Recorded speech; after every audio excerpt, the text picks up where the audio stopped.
Authentic mga kababayan. Nandun mismo ang mga ebidensya sa kanyang cellphone. At pag na-retrieve ang mga ebidensyang yon ang mag-pipin down mga kababayan mismo kay Sara Duterte. And kanina, mga kababayan, sinundan pa ng pag-file ng plunder, bribery, malversation laban kay Sara ng grupo ng mga civil society.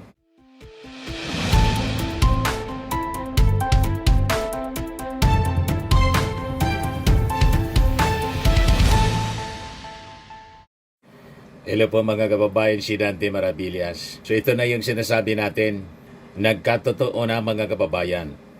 After that bombshell affidavit na in-execute mga kababayan ng dating bagman ni Sara Duterte, ang grupo ng mga civil society groups mga kababayan, nag-file na ng plunder, bribery, malversation in graft case laban kay Sara Duterte. Ayan o, tambak na mga ebidensya po ang dinala sa ombudsman ng grupo ng mga civil society. Yan ang report ng Bombo Radio Philippines. Ngayon pa lang, reklamong plunder, bribery, malversation at graft versus BP Sara Duterte.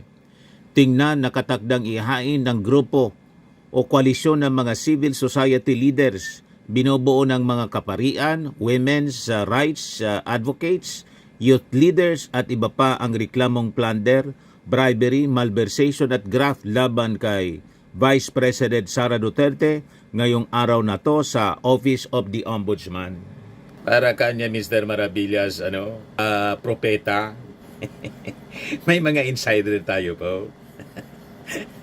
May mga insider assets tayo mga kababayan na nagbibigay ng mga information. Ito na yung direksyon. And with the expose and bombshell na binitawan po ni Ramil Madriaga, sunod-sunod na po ito. Pati yung pag-revive ng impeachment, may panibago po na mga ebidensya na ilalatag mga kababayan laban kay Sara Duterte. And this could be, sabi nga natin, the end of the political ambition ng mga Duterte. Sa dami ng asunto na kanyang kakaharapin, the political machinery ni Sara Duterte, malamang sa malamang, will totally collapse. At yung mga natitira pang mga supporters niya, malamang i-abandon na si Sara Duterte sa tindi ng mga aligasyon laban sa kanya ngayon. Ito yung press briefing ng grupo na nag-file ng plunder case laban kay Sara Duterte. So ito yung payag ni Father Villanueva. Service is all about her indiscriminate misuse of public funds without fear of accountability is outright criminal and a perfect example of the betrayal of public trust. Today, we call upon the institution of the Ombudsman to put an end to this Nasa Office of the Ombudsman sila. The system of checks and balances as enshrined in the Constitution. We fervently hold charges of plunder, malversation, bribery, graft and corruption, betrayal of public trust, and gross violation of the Constitution be upheld against Father Flavi Vice Villanueva. President Sara Duterte. And she at least be called upon to account on hundreds of millions of confidential funds that she plundered. And if she fails to do so, she should no less than be found criminally liable for it. Maraming salamat po. Sir, Father, para po sa publiko, para po mas maintindihan, ito po ipapaliwanag kung bakit kailangan pong maharap sa ganito pong mga reklamo si Vice President Sara Duterte. Para sa ating publiko, ito ay ating ginagawa upang ipakita na ang accountability ay nangyayari at hindi kami matitinag sa pagharap o pagsusuri sapagkat ang confidential funds ay public funds. Ito ay dapat suriin kung ito'y ginamit sa tamang pamamaraan. Sir, Father, sinabi na nga po, confidential funds it's confidential. Why do you think the publishing of confidential funds were in fact it's confidential. Confidential funds is also public funds. When there is when there is the slightest feeling and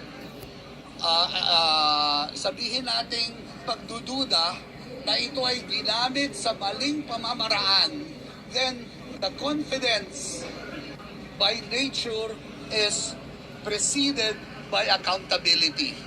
Hindi dapat magtago ang isang taong gumamit ng confidential funds sa confidential nature.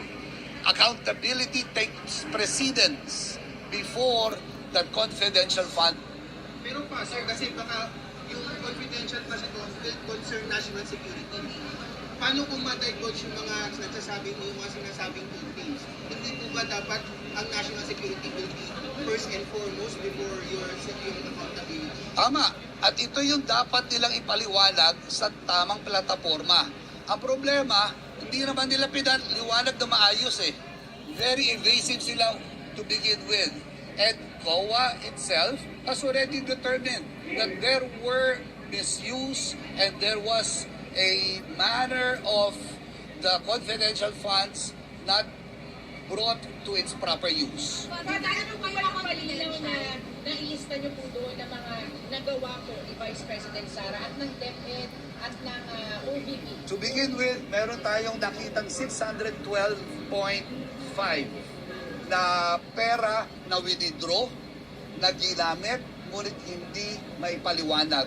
Yun ang isa sa nais natin hanapin, harapin, at mapakinggan kung ano nangyari dito. Saan po kayo ka-confident na uusan to under Ombudsman Boying Ibonia? With a prayer, with the facts that we have presented and have assigned our signatures, we pray that this will be heeded and uusad ang kaso upang mapanagot kung dapat may panagutin. Kung walang tinatago si Sara Duterte, humarap siya. Pero Sir Father, kasi of course, sasabihin ng mga supporters ni Vice President Sara Duterte, it's just a political ploy. I mean, lahat kayo galit kay Sara Duterte, you want her out of Vice Presidency. Ano po sabi po? Galit po tayo sa nanggagamit, galit po tayo sa kasinungalingan, galit tayo sa nagbabaluktot ng katotohanan. Walang politika dito. Bilang pari at simbahan, the truth has always been enshrined in the gospel, and that is why I'm here. Pero Sir, ganun ilan kayo asahan natin na gagawin ni Ombudsman Remulla, VP Sara Duterte is impeachable officer, and thus may immunity from suit din siya in a way. Father, ano po inaasahan natin sa Vice President? Not the Vice President. So can you clarify that? Ano clarify that? I'll allow my friends to also respond to that. Please. Lapit ko kayo po, sir.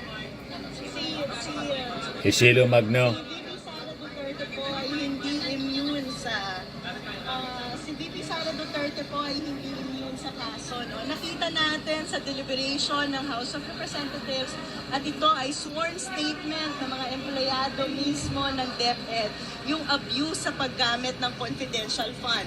Pero yan pa na ebidensya dito labas, hindi pa natin nakikita ang si VP Sara, hindi pa lumalabas ang report ng Department of National Defense kung saan nga ba dinala ng pondo yung mga saan dinala yung pondo na binigay sa security ni VP Sara. Yan po ay may malinaw na kautusan na nag-investiga ang DND pero hindi pa nakikita. So naniniwala po tayo na with this petition for the Ombudsman to do further investigation, in fact, mas makakalinaw to sa lahat. Lalabas ang facts, lalabas ang ebidensya, at mas makakalinaw ang taong bayan kung paano nga ba inabuso ang pondo ng Ma'am, yung confidential. pagbukas ng mga So, bank account. malamang konektado doon sa expose niya, no?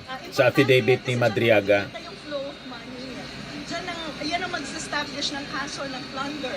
Paano siya nakikinabang sa mga pondo na dumaloy. Yung sa 33 bank accounts. 33 to 35 million pesos na disclosure dineliver po. Sa Anti-Money Laundering Council patungo sa Ombudsman. At yun yung inaasahan natin. Dahil yun naman ang function ng Ma'am, you Ombudsman. mentioned po yung mga fictitious names, yung Mayor Grace Campos. Go ahead na. Yes. So, So yan na mga kababayan, sinumpaan na nila yung reklamo sa Ombudsman. Ngayon, going back doon sa naging affidavit at expose ni Madriaga, ang tanong, ano yung motibo? Sabi ng kanyang abogado, ang feeling daw ni Madriaga, mga kababayan, si Attorney Raymond Palad, abogado ni Ramil Madriaga, sa interview ng Historicon, mga kababayan, News 5, ang feeling daw niya, napabayaan siya, inabando na siya ng mga taong tinulungan niya. Yan, sabi diyan, posibleng personal ang dahilan ng paglantad ng umano'y dating bagman ni Vice President Sara Duterte na si Ramil Madriaga. Sa panayam ng Historiko ng One News kay Attorney Raymond Palad, sinabi niyang pakiramdam ni Madriaga na parang inabando na siya. Humingi kasi ng tulong si Madriaga sa inihain nitong reklamo laban kay dating presidential spokesperson Harry Roque. Pero tila dinidma raw siya ng kampo ng bise. Alam mo yung galit ni Madriaga na ang dami kong ginawa sa iyong confidential matters, pick up ng pera, delivery ng pera, tapos nung dinimanda siya ng grupo ni Attorney Harry Roque, hindi daw siya tinulungan ni BP Sara, sabi ni Attorney Palad. Nakita ninyo? Talaga yung ating Panginoon Diyos, sabi nga ng mga nagre-react, God works in mysterious ways. Ganon, mga kababayan. Can you imagine na ang maging dahilan pa nito, yung pag-file ng kaso ni Harry Roque laban dito kay Madriaga at hindi tinulungan ni Vice Presidente Sara Duterte. Ayan, nagalit tuloy. Feeling niya inabando na siya. Binulgar yung mga baho ni Sara Duterte. Pati ng kanyang asawa na si Man Scarpio. Nakita ninyo kung paano gumalaw ang kamay ng ating Panginoong Diyos para tuldukan ang pagmamalabis, mga kababayan, ng pamilya Duterte. Yun ang lumalabas, mga kababayan, dito sa kwento. At sabi dito, talagang malakas yung aligasyon. Madriaga Camp, may mga larawan at text na umano'y magpapatunay sa mga aligasyon versus Sara Duterte. Sabi dito, kinumpirma ng abogado ng umano'y dating bagman ni Vice President Sara Duterte, posible raw mapatunayan ang mga aligasyon laban sa bise, kaugnay ng pagtanggap ng campaign money mula sa drug lords at pogo operators. Sa interview ng Historicon sa One News kay Attorney Raymond Palad, sinabi niyang may mga ebidensya ang kliyente niyang si Ramil Madriaga tulad ng larawan at text messages na nasa 3 cellphone na nakumpiska at hawak ngayon ng Manila Regional Trial Court. Authentic, mga kababayan. Nandun mismo ang mga ebidensya sa kanyang cellphone. At pag na-retrieve ang mga ebidensyang yon ang mag-pipin down, mga kababayan, mismo kay Sara Duterte. And kanina, mga kababayan, sinundan pa ng pag-file ng plunder, bribery, malversation, laban kay Sara ng grupo ng mga civil society. Ito siya. This process will also be recognized as something as valuable as such. Sir, remedy, yun nga sir, remedy pa to dahil given the decision of the Supreme Court, when there's a feasible remedy, Plunder, malversation, various institutions to hold our politicians accountable. graft, bribery. We have to make sure that these institutions are working for our information. Final, mga kababayan, ngayon sa Office of the Ombudsman. With regards to that question, with regards to that question, we're hoping. Okay, we understand, that the ombudsman may in fact recommend impeachment also. So it does address the question. It's up to the ombudsman to investigate. Sabay-sabay po, pati impeachment. Kasi of course, this is all, of course, her supporters will be able to By February 6, the motion that she will run in sunod-sunod na siya po, mga kababayan.